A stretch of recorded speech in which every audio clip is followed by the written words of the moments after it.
Hola, hola, hola, que Dios te bendiga mucho. Quiero darte la bienvenida a este nuevo formato de nuestra transmisión de nuestro canal Vida Cristiana en Acción. Como ya sabes, nuestro enfoque es traer los principios bíblicos eternos, profundos, llenos de sabiduría, llenos de misterios preciosos a nuestra vida práctica en toda la escritura de Dios, todo tipo de doctrina, todo tipo de enseñanza.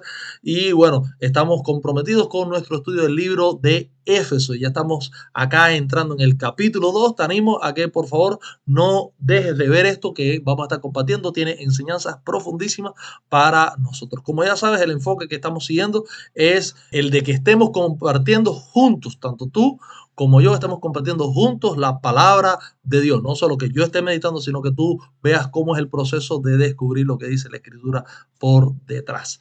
¿Por qué? Porque creemos, yo creo personalmente, que el Salmo 1 sigue vigente cuando dice: bienaventurado el varón que no anduvo en consejo de malos, ni en silla de escarnecedores sentado, sino que en la ley de Jehová está su delicia, en ella medita de día y de noche.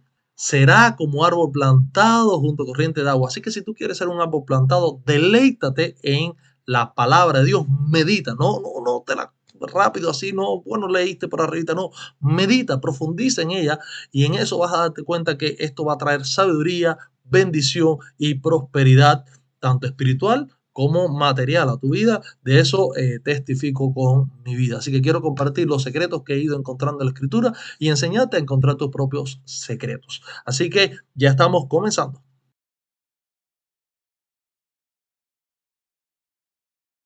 Y bueno, ya estamos comenzando nuestro estudio del libro de Éfeso, el capítulo 2. Y una de las preguntas que siempre me hago cuando estoy comenzando un estudio bíblico es, ¿qué voy a estudiar? Obviamente ya sabes que estamos comenzando, ya nos toca, ya hemos hecho un recorrido por el capítulo 1, todos los versículos del capítulo 1, pero ya estamos entrando en el capítulo 2. Sin embargo, ¿hasta dónde voy a leer? ¿Por qué me hago esta pregunta? Porque la Biblia es inmensa, ¿no? Bueno, ¿qué voy a estudiar? ¿Un libro? Un capítulo, o, un pasaje, varios versículos o un solo versículo. Me gusta más utilizar la regla de la idea o el principio de la idea. Voy a estudiar una idea a la vez. Que a veces una idea está dentro de un párrafo, como tú sabes, una idea es una oración y un párrafo es un conjunto de oraciones o un conjunto de ideas. Así que generalmente tratando de reducir el contenido que voy a estudiar, me quedo en una idea. A veces voy más allá, pero me quedo casi siempre en una idea. Lo que vamos a hacer hoy es ver la primera idea que aparece en el capítulo 2 del libro de Éfeso. ¿Cómo descubro cuál es la primera idea? Sencillo, buscando los signos de puntuación. Los signos de puntuación que aparecen acá, ya lo ves, es primero una coma, la ves acá, después aparece otra coma acá, aparece otra coma acá, es decir, todavía Pablo cuando empezó la oración, cuando dice, y Él os dio vida a vosotros cuando estabas muertos en delitos y pecados, ahí no termina la idea, es decir, en los cuales anduviste en otro tiempo, coma, siguiendo la corriente de este mundo, coma, conforme, y te das cuenta que hay una serie de comas y todavía la idea no termina, y aquí hay otra más, y aquí, recién aquí es donde aparece el punto. Déjame marcarlo acá y voy a ir borrándolo porque no quiero que se me queden estas marcas. De modo que lo que vamos a estar estudiando hoy son los primeros tres versículos, es decir, desde el versículo 1 hasta el versículo 3. Esta es la idea que vamos a estar estudiando hoy. Este es el pasaje que vamos a estar estudiando hoy, este es el pasaje que vamos a estar meditando. De modo que lo primero que vamos a hacer es una frase a la vez, tratar de descubrir qué nos enseña Pablo en esta frase y qué relación tiene con lo que hemos estado leyendo. ¿Por qué? Porque evidentemente cuando se escribió la escritura, cuando esta carta o esta epístola Pablo la escribió, él no la escribió pensando en el versículo 2 del capítulo 1, él no pensaba en eso, él simplemente soltó lo que el Espíritu Santo le iba diciendo y se lo mandó a la gente de Éfeso y le dijo, mire, esto es lo que yo siento de parte de Dios que es para usted. Y como la palabra de Dios, Dios es el mismo ayer, hoy, por los siglos, esta palabra de Dios que era antes para el pueblo de Éfeso, se aplica también para nosotros porque Dios no cambia, son principios eternos de Dios. Toda palabra de Dios es eterna. De modo que lo que vamos a hacer es ir estudiando una frase a la vez y tratar de entender por qué Pablo la escribió, qué significa, qué contexto, qué implicación tiene para la gente de Éfeso y obviamente para nosotros. Aquí empezamos y me gusta mucho cómo empieza diciendo, y Él os dio vida a vosotros cuando estabais muertos. Y aquí esta frase es bien interesante porque está hablando probablemente de un contexto que ya está anteriormente. Me gusta mucho este sentido. En este sentido, la palabra él, aquí hay un sujeto omitido. No sé si lo ves, este circulito me quedó mal. Este sujeto omitido está señalando a él. No, así no.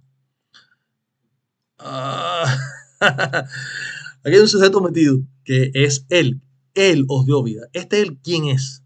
Es Jesucristo, es el Espíritu Santo, es el Padre, y eso lo podemos sacar. Como un sujeto omitido está en los versículos anteriores, está de aquí en adelante, en alguno de estos versículos, empieza a decir de quién está hablando Pablo cuando dice Él os dio vida. Y nos damos cuenta que aquí hay una línea, hay una hilaridad, y lo sometió, sobre todo principado y sobre todo dice la operación del poder de su fuerza que operó en Cristo. Aquí todavía no dice quién es él, cuál es la supereminente. Aquí estamos dándonos cuenta de que probablemente está hablando del poder de él, cuál es la supereminente grandeza de su poder, cuál es la esperanza a la que él, volvemos a ver él, la riqueza de la gloria de su herencia. Te das cuenta que ahí todavía el sujeto sigue omitido, tiene que estar un poquito adelante, el conocimiento de él, llegamos acá.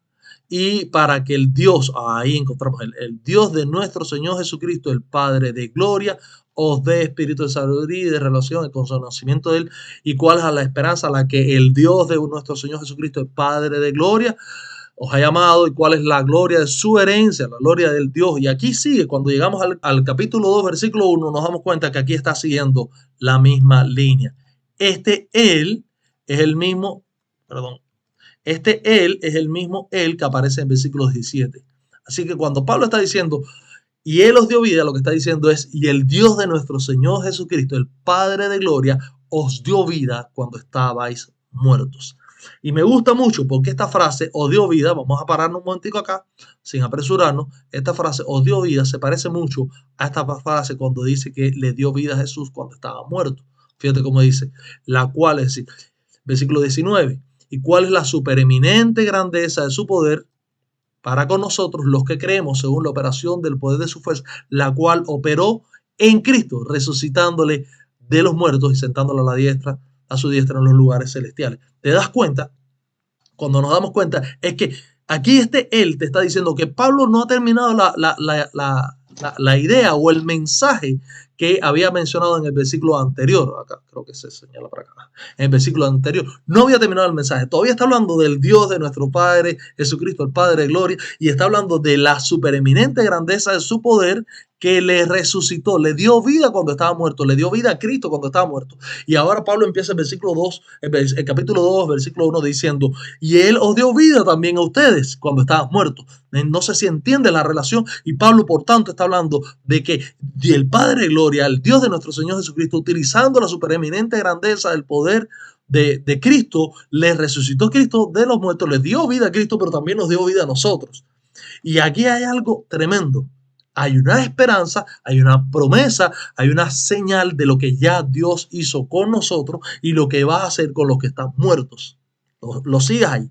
Ahora, el punto aquí importante es esta frase, que es una frase que yo la veo, esta palabra, que es una palabra que yo la veo bien radical. La palabra muertos. ¿Por qué Pablo no utilizó una palabra como cuando ustedes estaban moribundos, o cuando ustedes estaban heridos, o cuando ustedes estaban sucios, o cuando ustedes estaban prisioneros, o cuando estaban, no sé, desvalidos? La frase muertos no da opción a una segunda oportunidad. Cuando tú estás preso todavía te puedes escapar. Cuando tú estás desvalido, bueno, te puedes revalidar. Cuando estás herido te puedes curar. Pero muerto ya no hay solución para eso. Y Pablo, a través del Espíritu Santo, o el Espíritu Santo a través de Pablo, está siendo bien radical, bien afirmativo. Está diciendo algo tremendo. No hay escapatoria. Ustedes estaban muertos. Y estaban muertos, ¿por qué? Porque estaban cometiendo delitos y pecados. Y ya estamos terminando el versículo 1 del capítulo 2. Vamos a seguir el versículo 2, el versículo 3 y vamos a terminar. Ahora, lo interesante de esto, no sé si lo notas, lo interesante de esto es que él no dice porque estaban muertos en pecados, dice estaban muertos en delitos y pecados. Para él son dos cosas diferentes. Y estas dos cosas diferentes tienen una implicación importante. Los delitos son todas aquellas violaciones de la ley de Dios, de lo que Dios estableció. Dios dijo, no matarás y tú mataste. Dios dijo, no codiciarás y codiciaste. Dios dijo, no robarás y robaste. Dios dijo, no fornicarás y fornicaste. Y no tendrás envidia y envidiaste. Entonces todo esto hace que tú seas un delincuente porque violaste la ley de Dios. De ahí viene la palabra delito. Ahora, cuando dice pecados, el concepto bíblico de pecado es errar al blanco. Es como el disparador, el hombre con el arco y la flecha que tira y allá está la diana y tiene que dar en el medio. Pero cuando tiraste no dio en el medio. Es decir, esto estás haciendo con tu vida. En lugar de dar en el blanco, de cumplir el propósito para el cual tu saeta o tu vida es enviada, estás fracasando miserablemente. Por tanto, Pablo dice, estás muerto por partida doble. Estás muerto porque eres un delincuente a los ojos de Dios, reo de muerte, condenable a los ojos de Dios, dice la Biblia. El alma que violare los mandamientos de Dios morirá. Y también estás muerto porque eres un fracaso en vida. Eres un fracaso, estás fracasando en todo el propósito por el cual Dios te creó, por el cual Dios te puso en la tierra. Y ahí está explicando entonces por qué. Y continúa el versículo 2 explicando por qué estás fracasando miserablemente y por qué te has venido a convertir en un delincuente a los ojos de Dios. Y dice, ¿por qué? Porque tú anduviste o estás andando siguiendo las corrientes de este mundo. Y aquí yo hago una pausa, porque evidentemente Pablo escribió esto hace muchísimos años, pero yo siento que al escribirlo hace muchísimos años, evidentemente el Espíritu Santo le está hablando de una situación que está viviendo en ese momento, pero a mí me habla de una situación que estoy viviendo en este momento. Hoy en día recién terminamos el mes de junio, este mes de orgullo gay, que no veo por qué hay que enorgullecerse de eso, pero bueno, es un mes de orgullo gay. Y vemos que hay una corriente, no es una corriente local, no es una corriente de dos o tres, es una corriente mundial, como precisamente le está diciendo aquí, de este mundo, que es una corriente que te está arrastrando, que te está motivando, que te está empujando a hacer lo malo. Entonces te das cuenta que hay banderas homosexuales, hay carteles a favor de la equidad, supuesta equidad, de la igualdad, supuesta igualdad, de la inclusión que excluye a los heterosexuales y a las personas normales, de del amor que no es amor, sino simplemente relaciones sexuales sin compromiso y sin respeto el uno al otro. Pero hay toda hay una propaganda, hay una maquinaria propagandística a favor de este movimiento, que sabemos que es un movimiento que no es bueno, que no es santo, que no es adecuado, pero que además está promoviendo la mutilación de niños por medio de mastectomías, de cirugías de cambio de género. Es un movimiento que trae desesperanza, que trae frustración, que trae enfermedades como el SIDA y otras más, que trae toda una serie de problemas y destrucción para la familia. Y esto lo están promoviendo como algo bueno. Y te das cuenta que no es una promoción local, sino que están involucrados organismos tan importantes como las Naciones Unidas, organizaciones como la OEA, Derechos Humanos Internacionales,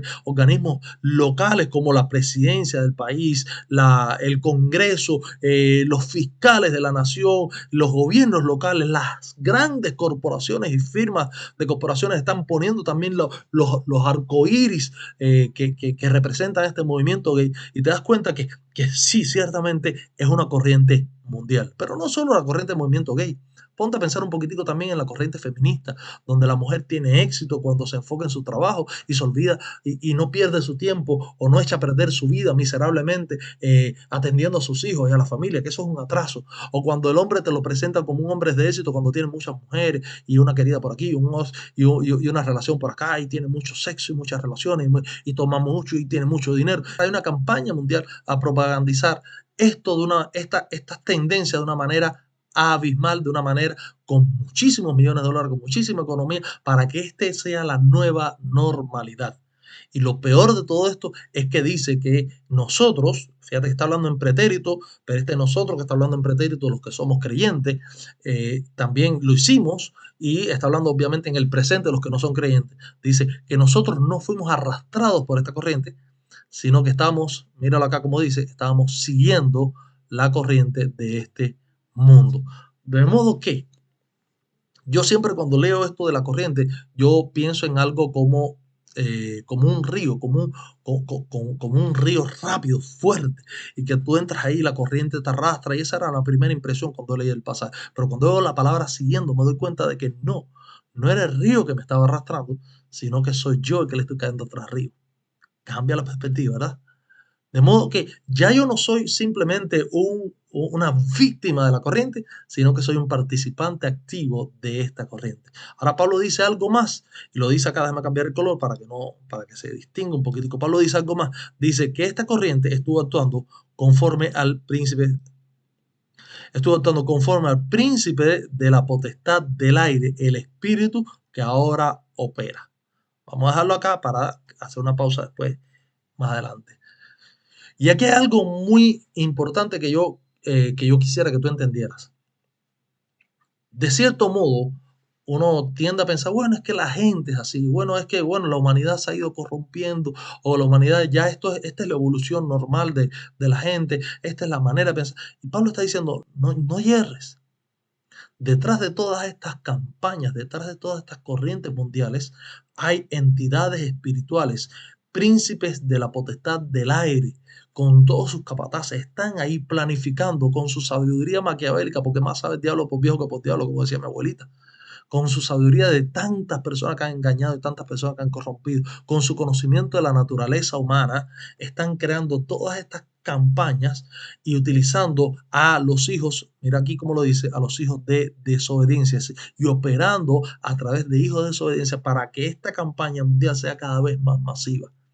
Y ahí entonces uno entiende por qué están en esto involucrados presidentes de naciones, presidentes de organismos internacionales, personas de altura y de poder en organismos judiciales, magistrados en escuelas, en universidades, incluso en guarderías infantiles se están enseñando estas cosas y te das cuenta que simplemente los hijos de obediencia, ¿por qué desobediencia? Porque son los mismos que están arrastrados en delitos.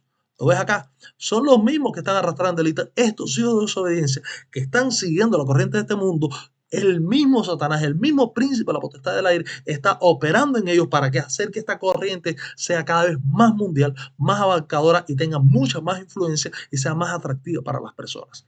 Ahora, uno podría pensar, bueno, es que yo estoy en esta corriente porque soy víctima de esta corriente, es que me dejé llevar por esta corriente. Bueno, Pablo dice algo más.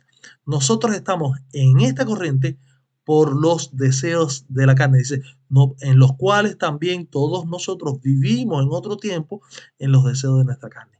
De modo que tú no estás ahí porque te obligaron. Tú no participas de esta corriente porque bueno, es que todo el mundo, no, no, no. Tú no eres una víctima, tú eres un victimario. Tú eres una persona que participas activamente en esto y una persona que lo haces porque tienes el deseo. Fíjate cómo dice, el deseo de nuestra carne. Te deleitas en eso y haces la voluntad de la carne y además tus pensamientos están suficientemente equivocados y suficientemente desvirtuados y confundidos para razonar al respecto. Por eso a veces cuando uno trata de conversar con estas personas y trata de mostrarles evidencia científica una tras otra, te das cuenta que no importa la evidencia científica que tú le muestres, siguen haciendo lo incorrecto, porque en su mentalidad no solo están sus pensamientos, sino que también está su deseo.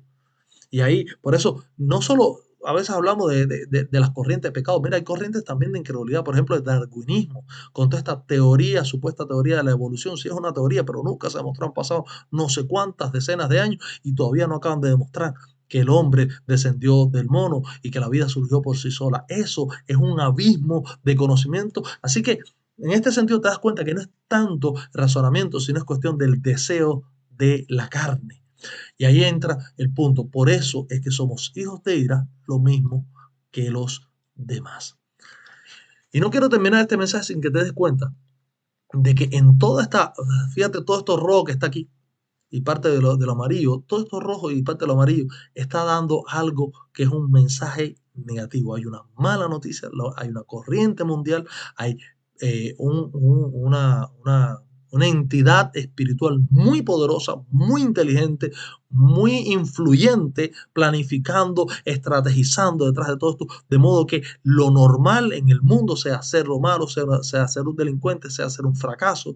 Y además no solo eso, sino que hay personalidades en el mundo, personas de poder y personas sin poder, que son hijos de desobediencia, que están siguiendo la corriente de este mundo y están siendo instrumentos a través de los cuales esta entidad espiritual está operando para que esta corriente se vuelva cada vez más influyente, más abarcadora y sea cada vez más difícil vivir fuera de ella.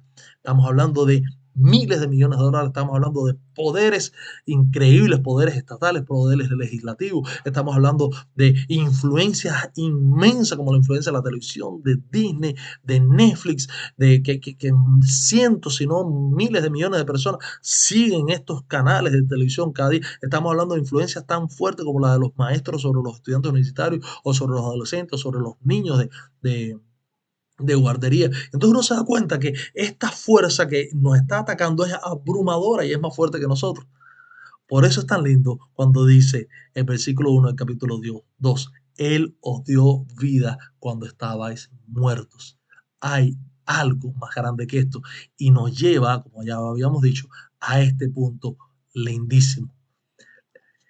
Para darnos vida hay un poder tremendo que nos mantiene muertos, pero hay un poder mucho más grande que nos saca de la muerte, que nos resucita entre los muertos, que nos arrebata las garras de la muerte y nos da vida a nosotros.